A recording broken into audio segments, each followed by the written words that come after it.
Fosa o sepulcro. Tumba y Fosa.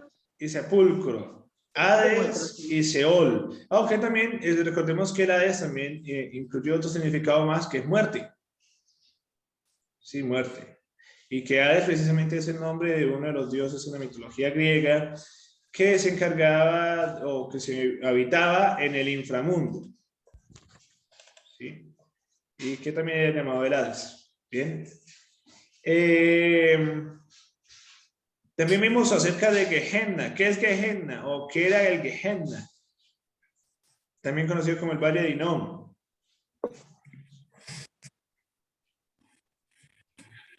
Era un vertedero de basura. Un vertedero de basura, exactamente. De 60 a 90 metros de profundidad. ¿Sí? Y interesante eso. Me pareció interesante. Allí arrojaban toda clase de basura, desperdicios y que era constantemente quemado. Era un incinerador de basuras. Y también ahí arrojaban a aquellas personas que habían hecho cosas terribles. ¿Sí, Manema?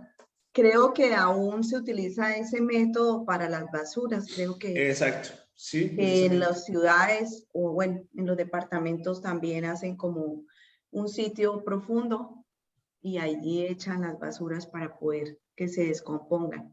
Así es, así es. Muy bien, entonces llegamos a la conclusión, o al punto más bien de la palabra aionios. Aionios. Esta palabra de aionios significa eterno o eternidad también, ¿cierto?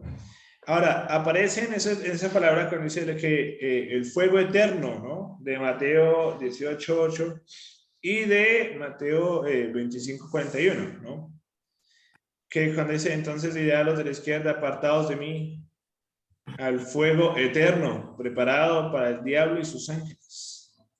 Ahí aparece aionios. Aionios.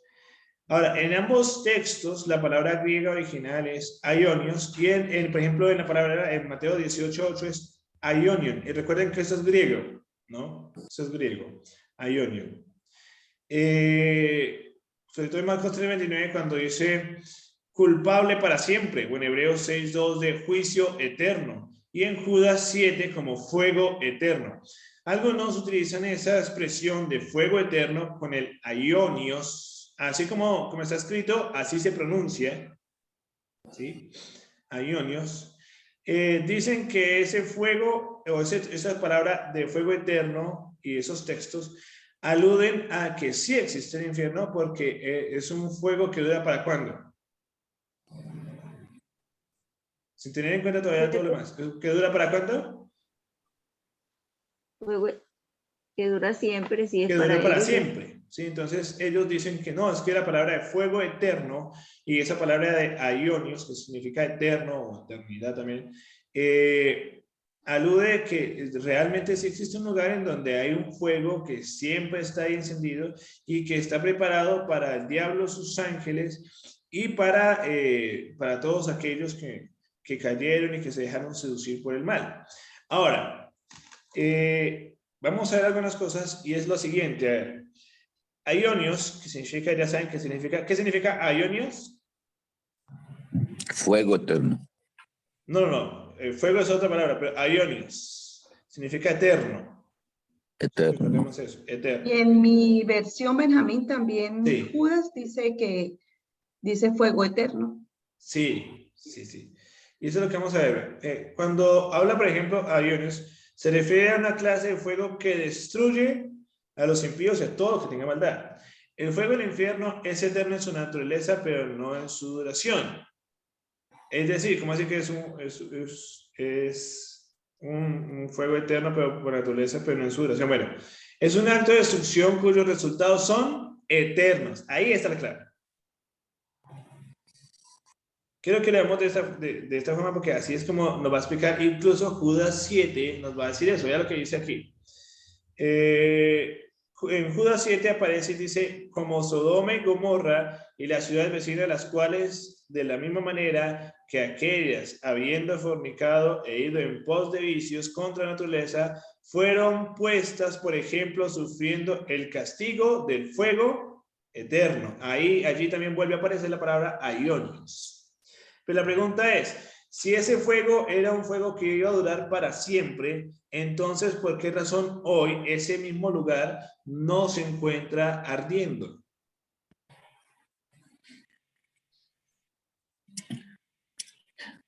Si lo vemos, o sea, ¿por qué en ese mismo lugar ese fuego no está? Ahora, algunos estudiosos, arqueólogos y quizás,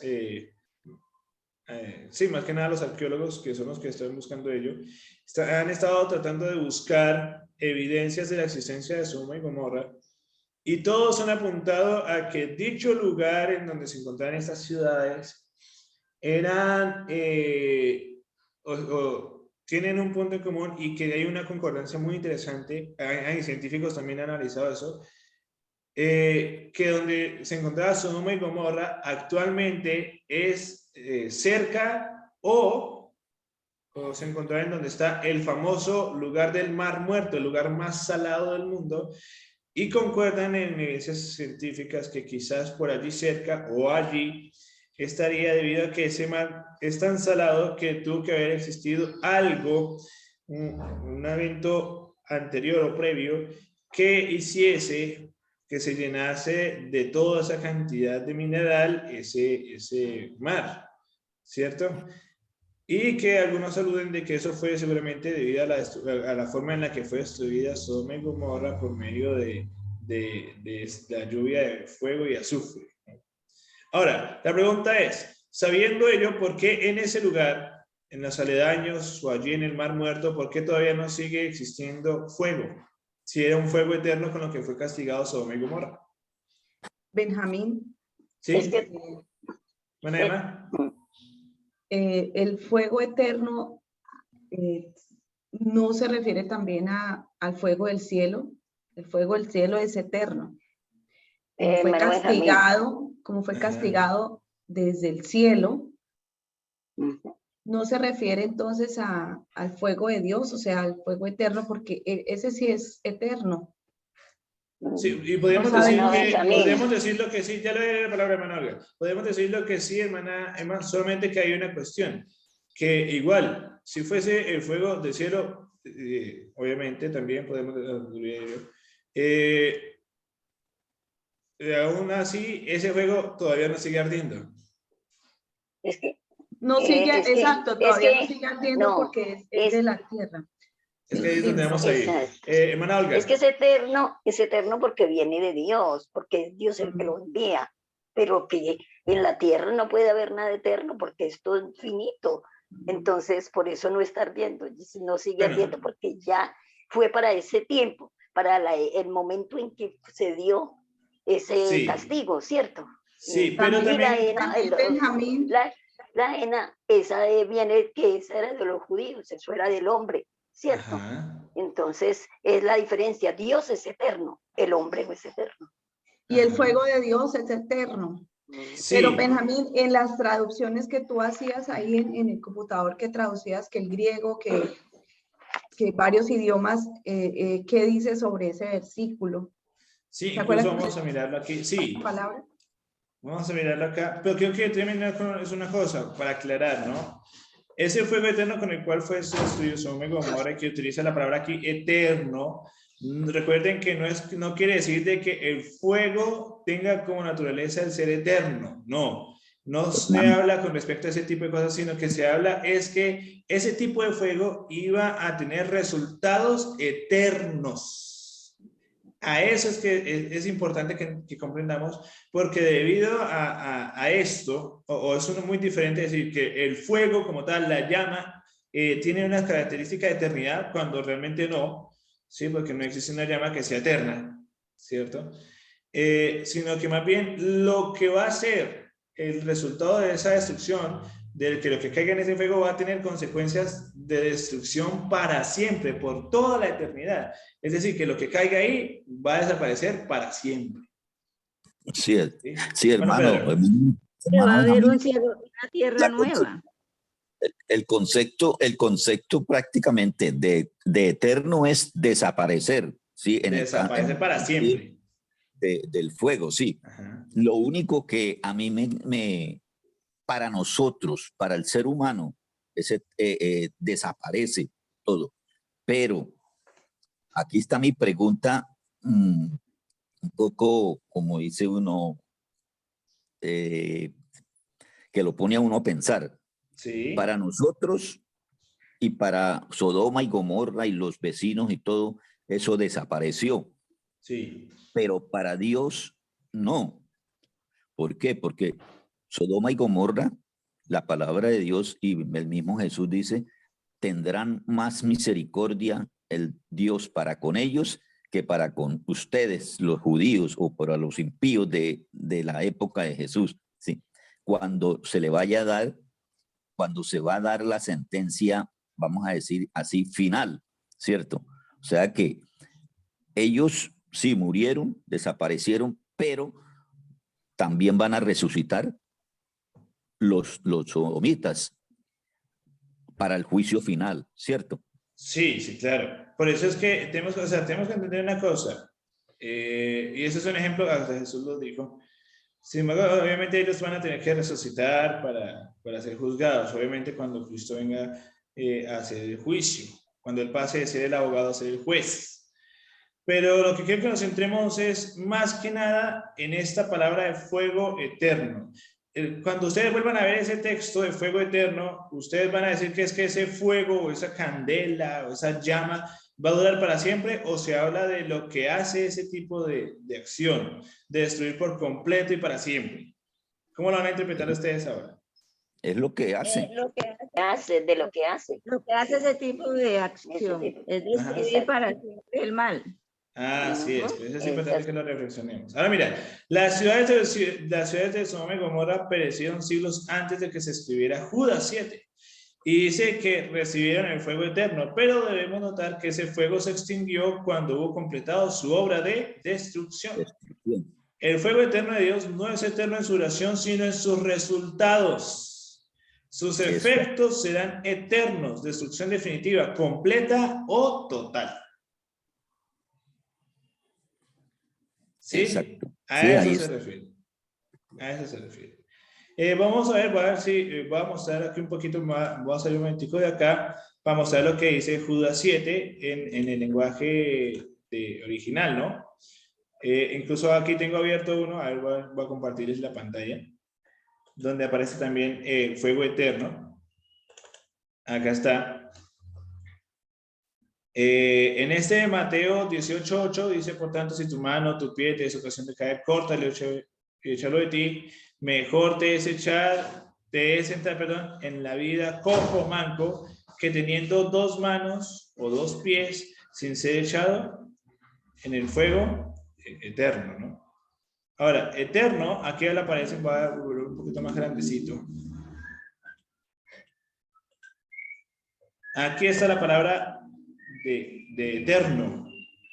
Aionion está conjugado, pues, aquí como lo vemos, porque se utiliza como un adjetivo, está en forma singular, neutro, de allí su terminación. Y en este caso vamos a ver, aionios, habla de perpetuo o de algo que dura para siempre, ¿cierto? Que también es usado del tiempo pasado y futuro igualmente, o sea, se puede utilizar para dos cosas, para cosas pasadas o para cosas del futuro. Eso es una explicación gramatical, ¿no? Significa sempiterno, también se puede aplicar de acuerdo al contexto, puede significar de acuerdo a su contexto como siglo o eterno. ¿Está bien? Aionios, así se escribe en el griego, aionios. Ahora vamos a mirar Judas 7. ¿Sí? Vamos a ver qué dice Judas 7. Entonces vamos a mirar por aquí. Vamos a ir a Judas 7. Se dice 7 porque solamente tiene un capítulo, entonces solamente se menciona el versículo, ¿listo? Ok, bueno, aquí no apareció. Ah, claro, 1:7. Vamos a ver, ya, listo. Dice, es como Sodoma y Gomorra y las ciudades vecinas, las cuales De la misma manera que aquellos, habiendo fornicado e ido en pos de vicios contra la naturaleza, fueron puestas, por ejemplo, sufriendo el castigo del fuego eterno. Del fuego eterno. Aquí está conjugado también. La raíz es aionios. Bueno, aquí está conjugado y aquí está también es un... recuerden que esto es un adjetivo, ¿no? Aionios es un adjetivo. Está en singular neutro en el caso genitivo. Y aquí aparecen las mismas cosas. Aionios, que es perpetuo, puede significar sempiterno, siglo o eterno. Pero ya sabemos que estas ciudades, aunque fueron destruidas por el fuego eterno, ¿cierto? Ese lugar ya no existe más. Hubo una ocasión en la cual, aún después de los tiempos bíblicos y de toda la Biblia, ocurrió algo parecido en una ciudad de Estados Unidos, cuyo relato escribieron los bomberos de ese tiempo, y fue con el famoso incendio en Battle Creek. Battle Creek. ¿Qué fue lo que ocurrió en Battle Creek? No sé si alguien ha escuchado sobre ese incidente, sobre ese suceso allí en Battle Creek. ¿Alguien ha escuchado sobre eso? Y Battle Creek era como la capital allí donde se manifestaba, o la obra de Dios tenía gran influencia, poderosísima, sobre todo en la salud. Era Sí. la meca de la salud. Sí. Pero hubo personajes que ya creyeron que toda la gloria y todo eso que existía ya era por ellos, y el ego se empezó a relucir, y ya se iban apartando de Dios y confiando en sí mismo, hasta que Dios permitió que se incendiara, porque ya se estaban desviando demasiado. Sí, aunque también hay otro aspecto de esa historia. No solamente se quemó el sanatorio, también se quemó la imprenta y todos esos lugares, todo. debido a algo que aún hoy ocurre. Okay. Y es que ellos llegaron a cometer un error. Para ese entonces allí se encontraba el sanatorio adventista, la imprenta adventista, todo se encontraba allí. Y según cuenta la historia y sobre todo el relato final que dejaron algunos bomberos que para ese entonces escribieron ese reporte,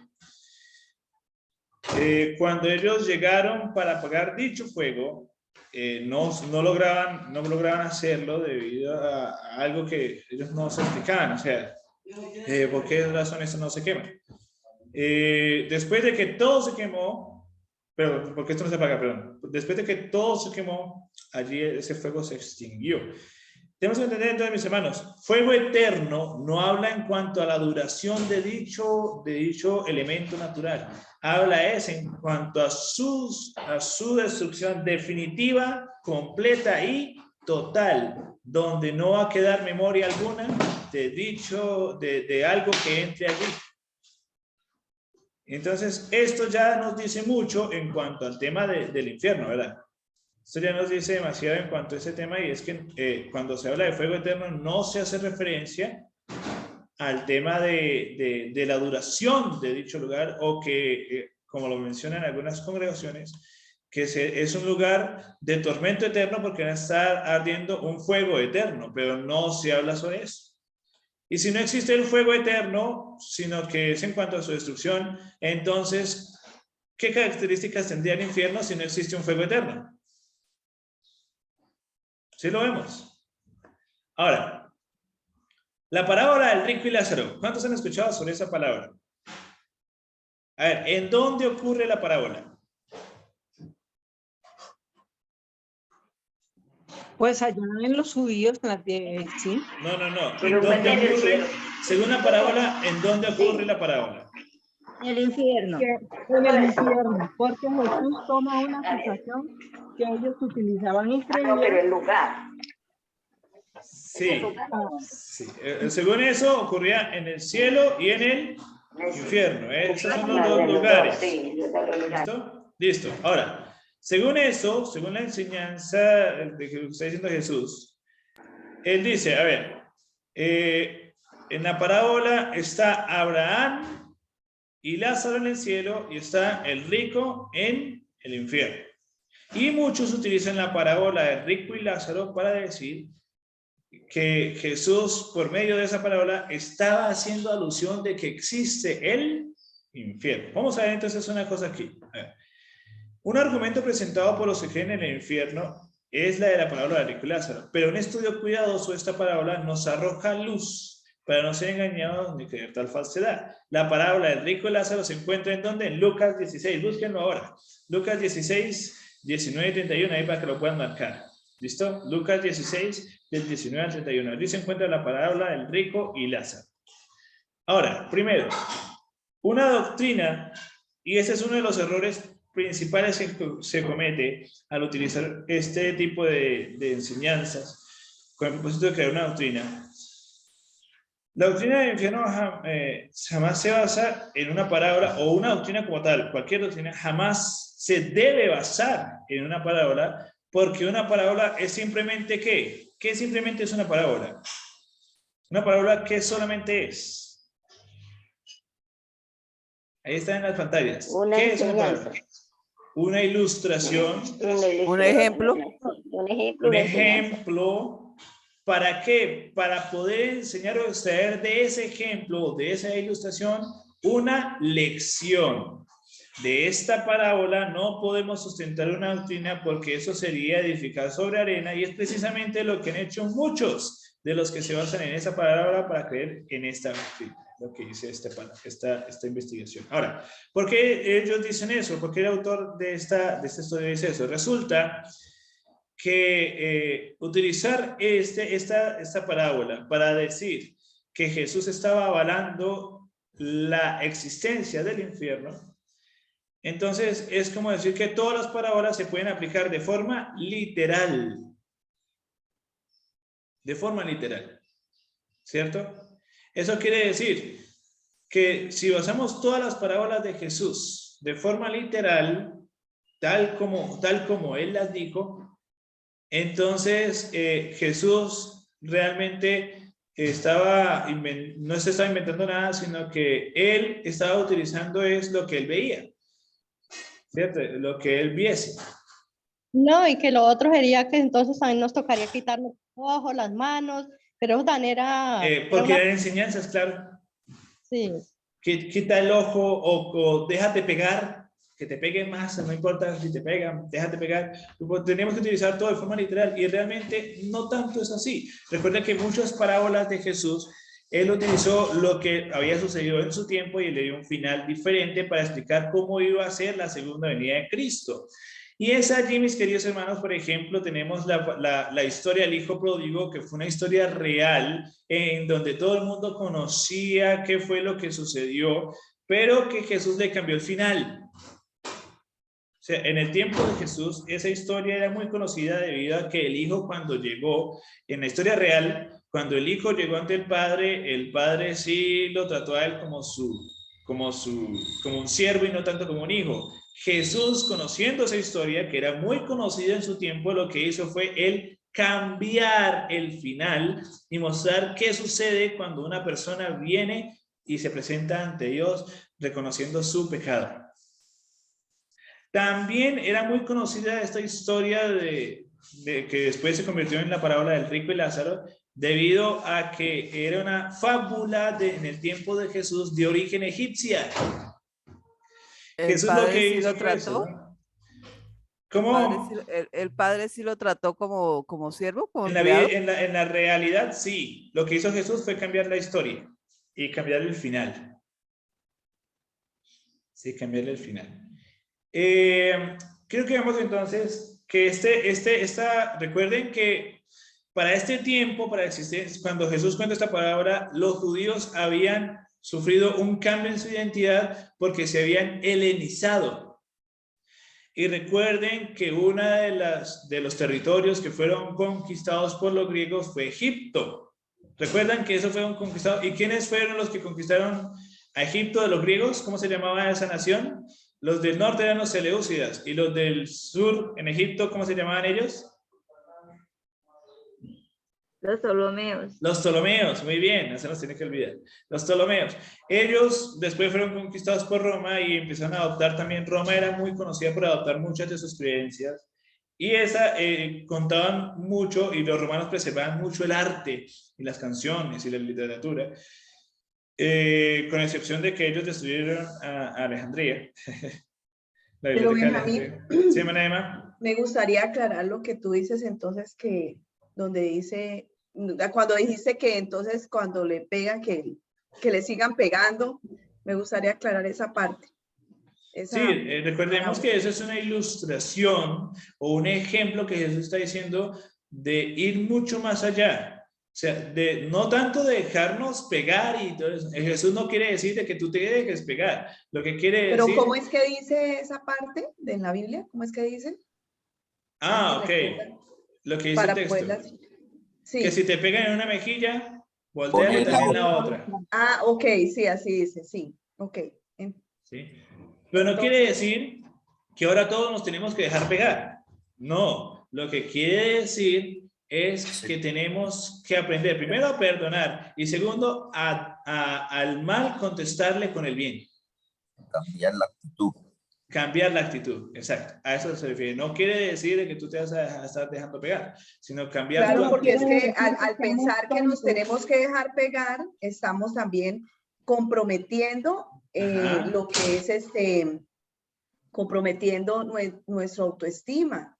Claro. Entonces, una mujer puede ser maltratada por su esposo, por ejemplo, y permitirlo. Exactamente. Con el tema de este versículo, ¿sí?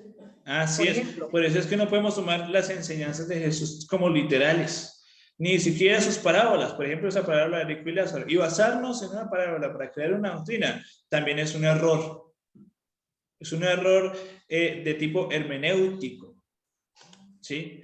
Ahora, segunda cosa. En la parábola aparecen los justos y los impíos separados por una gran cima y ninguno podía pasar de un lugar a otro.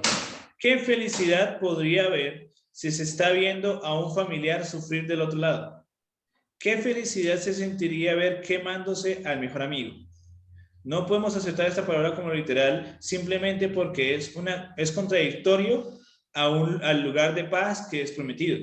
Y es que ustedes, a ver, ¿cuántos de ustedes cuando se lastima un familiar suyo o se enferma un familiar suyo, ustedes están tranquilos y en paz? Ninguno. Ninguno, ¿cierto? Ahora imagínense la explicación. Si tomamos de forma literal la parábola del rico y Lázaro, entonces imagínate tú ir al cielo, listo, tú de pronto te salvaste, pero hay un familiar tuyo que se perdió y tú desde donde estás puedes ver a tu familiar allá quemándose. ¿Cómo sería entonces el cielo? Es terrible, muy triste. Triste. Ver a tu familiar allá quemándose, a tu mejor amigo allá quemándose y tú disfrutando. Terrible, terrible, sí. Porque si tomamos entonces de forma literal la palabra del rico y Lázaro, tendríamos que ver de esa misma forma lo que viene, que es esa enseñanza, ¿no? De ver a ese mejor amigo ahí quemándose. Ahora, tercero, ¿pueden entonces los justos y los impíos hablarse y mirarse? Si eso es así, ¿qué felicidad habría venido a nosotros viendo a otros agonizando? O sea, ¿qué felicidad habría eterna si podemos ver a otros agonizando y escuchando su lamento? ¿Habría felicidad completa ver ese tipo de sufrimiento? No, más triste la vida. No habría felicidad. Ajá. Cuarto, la parábola dice que Lázaro estaba en el seno de Abraham. ¿Qué es el seno de Abraham? Bíblicamente no existe, ya que el seno de Abraham era una creencia popular judía de pensar que Abraham estaba en la puerta del qué. Eso era algo judío, ¿no? De que estaba en el paraíso. Así como muchos hoy creen popularmente que Pedro es el que está en la puerta del cielo. Sí, o sea, la parábola dice que el que está ahí en la puerta del cielo era Abraham, ¿no? Abraham era el que estaba ahí en la puerta del cielo. Actualmente lo que se cree es que el que está en la puerta del cielo, o generalmente la mayoría, especialmente la Iglesia Católica, dice que el que está en las puertas del cielo para dar la bienvenida o rechazar a las personas, ¿quién es? Pedro, ¿no? Pedro. San Pedro. Ajá, San Pedro, que es el que está allí y es el que da la bienvenida o rechaza, ¿no? Ahora, la parábola dice también que tanto el rico como Lázaro fueron llevados ¿a dónde? al Hades.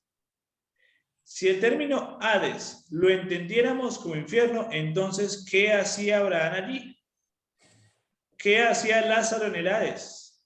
Si lo entendiéramos como infierno, debemos entenderlo como el significado lo expresa bíblicamente, que es sepulcro o tumba. Es decir, que tanto el rico como Lázaro murieron. Murieron, exacto, murieron. Y fueron enterrados, sepultados o en la tumba. ¿Cierto? Ahora, si entendiéramos la parábola de forma literal, entonces estaríamos diciendo que Abraham también estaba en el infierno. ¿Sí? Ahora, sexto, si la parábola fuera literal, entonces los ricos van al infierno y los pobres van ¿a dónde? Al cielo. Cielo. Al cielo. Sí, o sea, si la palabra la tomamos como literal, entonces estaríamos diciendo que lo que Jesús enseñaba es que los ricos van al infierno y que los pobres van al cielo. Pero la Biblia enseña eso. No, todos No. pueden ir a uno y a otro lugar. Ajá. Ajá. Sí, después que entendamos eso. Y esta, si el rico manifiesta que tiene sed y desea que Lázaro moje un poco de agua en su lengua, y esto daría a entender que los espíritus tienen necesidades. O sea, imagínate, si entendiéramos esto de forma literal, va a ver si en su micrófono me que está haciendo el si tomáramos de forma literal la parábola del rico y Lázaro, entonces estaríamos diciendo que el rico que ya había muerto, vale la pena decirlo, y que experimentaba sed, entonces eso quiere decir de que los espíritus sienten necesidades, ¿cierto? Que los espíritus sienten necesidades, que los espíritus sienten sed, que los espíritus sienten ese tipo de cosas, de desesperación y todo eso. Pero esto es algo contradictorio, pues realmente los espíritus no sienten nada. ¿A qué se refiere eso de que los espíritus no sienten nada? Porque recuerda que una persona muerta siente algo. Una persona muerta sabe algo. No siente nada, ya no tiene memoria, todo queda en el olvido. Por eso es que defender la existencia del infierno es sobre todo defender una creencia que está por ahí escondida en el infierno, que es la inmortalidad del alma. Y eso es algo que fue la primera mentira de Satanás en el Edén. No moriréis, dijo él. Y última, el término espíritu en hebreo es ruach, significa aliento, chispa de vida, y no un ente invisible que sale de la persona cuando fallece. Si se entendiera en forma literal la palabra, entonces sería contradictoria con las enseñanzas de la Biblia, porque la palabra espíritu no significa ningún ente invisible de las personas, sino un aliento o chispa de vida, lo que Dios le da a esa persona para que pueda vivir. Que eso no es algo raro, eso lo podemos ver en el Génesis. ¿Qué fue lo que le dio vida al hombre? ¿Que Dios lo construyera o que le diera el aliento de vida? El aliento de vida. Le era el aliento de vida. En Ezequiel después se nos dice que cuando una persona muere, el aliento de vida que Dios le dio a esa persona vuelve a Dios porque Él fue el que lo dio. ¿Sí? Entonces mira, la lección principal de la palabra no es la existencia de un infierno, sino la de enseñar que la oportunidad para elegir a qué lugar iremos al final de la historia es ahora, porque después no habrá más oportunidades. Es ahora que estamos vivos que Jesús nos invita a buscarle y aceptarle de todo corazón. Hermano Benjamín, Hermano Pedro. Aquí en esta parábola podríamos decir que se estaba enfatizando, digamos, a la enseñanza de Jesús de cuán difícil era un rico entrar en el reino de los cielos, ¿cierto? Que, digamos, Sí.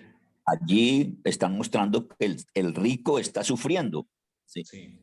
Pero no es imposible que el rico vaya al cielo, pero que sí puede ser esa la connotación, digamos, de que un rico, por su modo de ser en la tierra, en su vida, va a ir a sufrir o va a desaparecer, ¿sí? Porque Dios dice, cuán difícil es entrar un rico en el reino de los cielos, por no mirar a Jesús, sino mirar la riqueza, como en el caso de la enseñanza del rico, del joven rico. Sí, aunque tenemos que recordar que no quiere decir de que los ricos, no, porque hay muchos ricos que es muy diferente. Eso depende de cuánto dependen de Dios y no tanto de sus riquezas, ¿no? De las riquezas de- Ahora, recuerden que esta parábola, como yo les digo, es de origen egipcio. Tuvo su origen en Egipto. Es decir, que todo el mundo conocía esto, esta historia, debido a que pues tenían contacto con gente de ahí que venían como mercantes y todo. Pero para mí me es más lógico también entender que Jesús la escuchó también en algún momento, porque recuerden a qué lugar huyó María, José y Jesús cuando fueron perseguidos por Herodes para matar a todos los niños en Belén. ¿A qué país huyeron? a Egipto. A Egipto. Y ahí no estuvieron un día o 2 días, estuvieron varios tiempos hasta que Arquelao, hijo de Herodes, murió. Desapareció, se murió. Entonces, no es algo raro decir, es que, ¿cómo así que Jesús está contando una fábula de origen egipcia si es que él no contaba eso? No, él estuvo en Egipto, vivió en Egipto. Parte de su infancia lo vivió allí. ¿Sí? Él tuvo que escuchar muchas cosas. Y recuerden que los niños son demasiado absorbentes en muchas cosas. Un niño es una esponja, ¿no? Pero lo interesante es que él utilizó un cuento, una fábula egipcia para dar una connotación de esto, explicando no tanto el lugar y todo eso, sino explicando es que el tiempo para aceptar a Jesús como nuestro Salvador, de buscarle y aceptarle en nuestro corazón, ¿cuándo es? Hoy, Ahora, Hoy. ahorita, hoy. Eso es lo que Jesús quería enseñar, ¿no? Y si quieren saber algo, la próxima semana contrastaremos o compararemos la parábola con Hebreos 11, así que no se lo vayan a perder. Mi hermano Benjamín. Sí, hermano José. Sí, y es que también debemos tener claro, ¿verdad? Que nosotros en sí no somos un alma. Tenemos un alma, pero no somos un alma en sí, sino que la tenemos. No tenemos un alma, sino que somos un alma, ¿verdad? Sí, incluso cuando se habla de almas, por ejemplo, se hunde un barco y dice, fallecieron tantas almas. No quiere decir de que las almas murieron allí. Lo que quiere decir es que cada persona se cuenta así como alma. ¿Sí? ¿Y qué pasa con eso? Cuando una persona muere, ¿qué pasa con ese espíritu que queda divagando, queda por ahí? No, sino que vuelve a Dios que lo dio. No la persona, el aliento de vida. El aliento de vida es lo que regresa a Dios. ¿Y el cuerpo dónde queda? En la tierra. En la tierra, enterrado, para hacer lo que Dios dijo. Del polvo eres y al polvo volverás. Polvo volverás. Entonces, mis queridos hermanos, creo que entendamos esto porque es importante entender que lo del fuego eterno no es eterno en su duración, sino eterno en sus consecuencias, en la destrucción que hace por completo, y que la parábola del rico y Lázaro no podemos tomarla literal, porque si fuese así, entonces, ¿para qué tener riquezas si los ricos van al infierno y los pobres van al cielo? Y que, ahora, otra cosa importante, y eso es lo que vamos a ver, ¿Abraham es en el cielo? no. Porque si tenemos que entender que la palabra del rico y Lázaro es literal, entonces Abraham está en el cielo. No, Abraham está esperando la venida de Jesús. Ajá, muy bien. Y eso es lo que vamos a ver cuando estudiemos Hebreos 11. Por lo pronto, mis queridos hermanos, como lo dice, como nos enseña la última parte que vimos, esta palabra de rico y Lázaro nos enseña la importancia de aceptar a Jesús no mañana, no pasado mañana, no cuando arregle mi vida. El día es hoy.